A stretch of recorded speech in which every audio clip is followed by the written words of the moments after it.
إن الحمد لله نحمده ونستعينه ونستغفره ونعوذ بالله من شرور أنفسنا ومن سيئات أعمالنا. من يهده الله فلا مضل له ومن يضلل فلا هادي له، وأشهد أن لا إله إلا الله وحده لا شريك له، وأشهد أن محمدًا عبده ورسوله. أما بعد، فأعوذ بالله من الشيطان الرجيم. يؤتي الحكمة من يشاء ومن يؤت الحكمة فقد أوتي خيرا كثيرا وما يذكر إلا أولو الألباب. عزتمندو مسلمانانو ورونو خويندو، دا قرآن کریم او دا الله رب العالمین د کتاب سره تعلق کاغه د تلاوت په طریقه باندې وي یا د تعلیم او د تعلم په طریقه باندې وي یا د الله رب العالمین په آیاتونو کې د تدبر او سوچ او فکر په طریقه باندې وي، یقینا دا د لوی عباداتو څخه شمیرل کېږي، ځکه دا کمالي کتاب دی او د خیرونو او د برکتونو نه ډک دی. او په دې تعلقاتو کې بیا د قرآن کریم تعلیم او تعلم د یوه لویه مرتبه ده چې قرآن کریم او نبی صلی الله علیه وسلم اوچت فضایل بیان کړي دي. یؤتی الحکمة من یشاء ومن یؤت الحکمة فقد اوتی خیرا کثیرا. کم انسان ته چې د قرآن کریم پوهه ورکړی شوه، دی انسان ته خیر کثیر ورکړی شو. او نبی صلی الله علیه وسلم فرمی خیرکم من تعلم القرآن وعلمه. په تاسو کې غوره انسان هغه دی چې هغه قرآن کریم زده کړي او بل ته یې وښایي. نو په همدې اساس چې د قرآن کریم تعلیم او تعلم د یو اوچت عمل دی، د اوچتو عباداتو څخه دی، نو د مشرانو په غوښتنه او د بعضې ورونو او خویندو په غوښتنه باندې به انشاء الله د رب العالمین په توفیق سره یوه نوې دوره شروع کوو چې هغې ته ویلی کېږي لفظي ترجمه یا مختصر تفسیر، تر څو په دې دوره کې زموږ هغه ورونه هم اشتراک وکړي چې هغوی ډېر فرصت نه لري، یا هغه ورونه او خویندې چې هغوی د تفسیر څخه پوره استفاده نشي کولی او پوره اخذ د هغې نه نشي کولی، نو چې هغه ورونه هم بې برخې پاتې نشي او په ده کې اشتراک وکړي او د خیر او د برکتونو نه برخمن شي.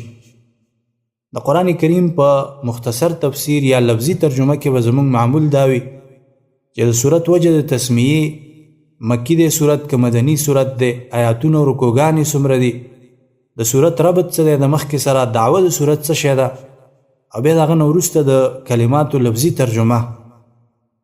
کومو آیاتونو او مواضعو کې چې شرح ته ضرورت وي، وضاحت ته ضرورت وي، مثلا امثال شول، مثالونه شول او داسې نور، نو هلته به انشاء الله د رب العالمین په توفیق سره یو مختصره تشریح کوو تر څو د آیات او د هغه مثال او د هغه کلماتو فهم په طالب العلم باندې او سامعینو باندې پټ پاتې نشي.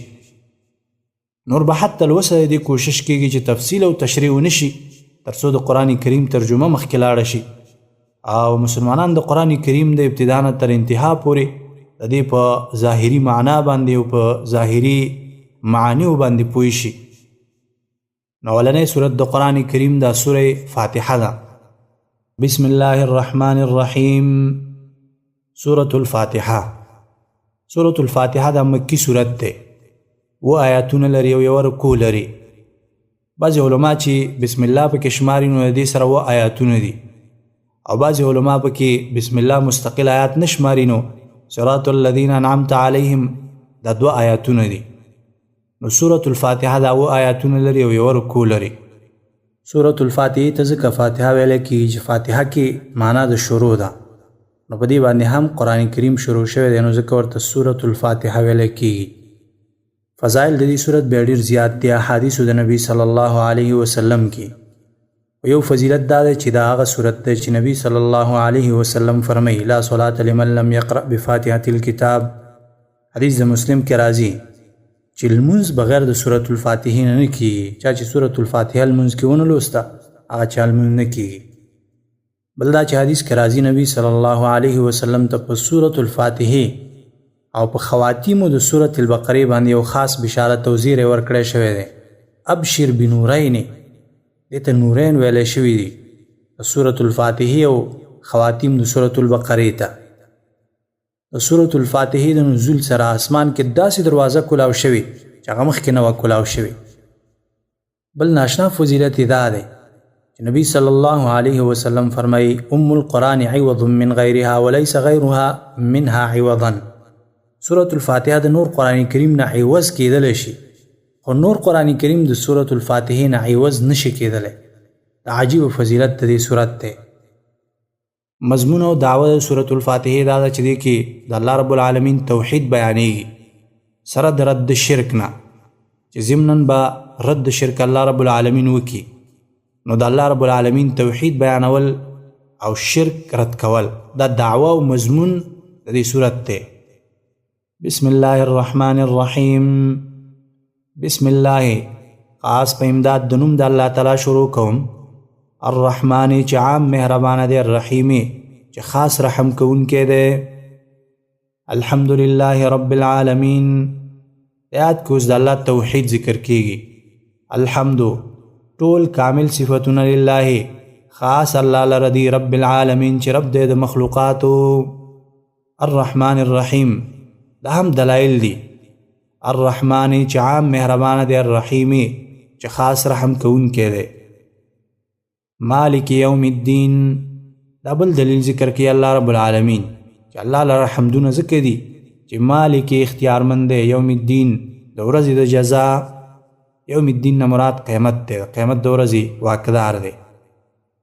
وروسته آیت کریمه کې اوس نتیجه ذکر کړي. ایاک خاص تا لره نعبدو مونږ بندګي کوو، و ایاک او خاص تا نه نستعین مونږ مدد غواړو. اهدنا الصراط المستقیم یاد کې اوس طریقه دعا. اهدنا وخیا مونږ ته الصراط المستقیم لاره المستقیم نیغه لاره راته وخیا، نیغه لاره د قرآن ده. صراط الذین لار د هغه کسانو انعمت چې تا انعام کړی علیهم په هغوی باندې. دا څوک دي؟ انبیا علیهم السلام، صدیقین او شهدا دي. غیر المغضوب علیهم ولا الضالین دې کې دوه ترجمې دي.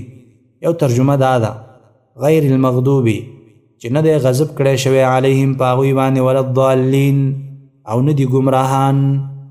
دویمه ترجمه دا ده غیر المغضوبی نه لار د هغه کسانو چې غضب کړی شوی دی علیهم په هغوی باندې، ولا الضالین او نه لار د ګمراهانو.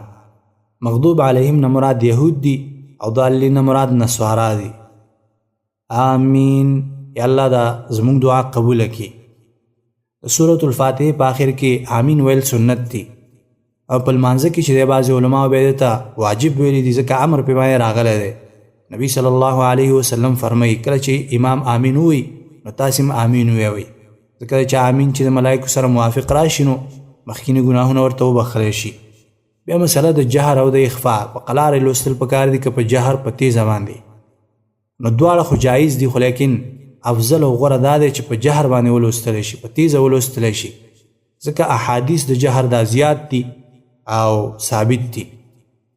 اقول قولي هذا استغفر الله لي ولكم ولسائر المسلمين وسبحانك اللهم وبحمدك اشهد ان لا اله الا انت استغفرك واتوب اليك.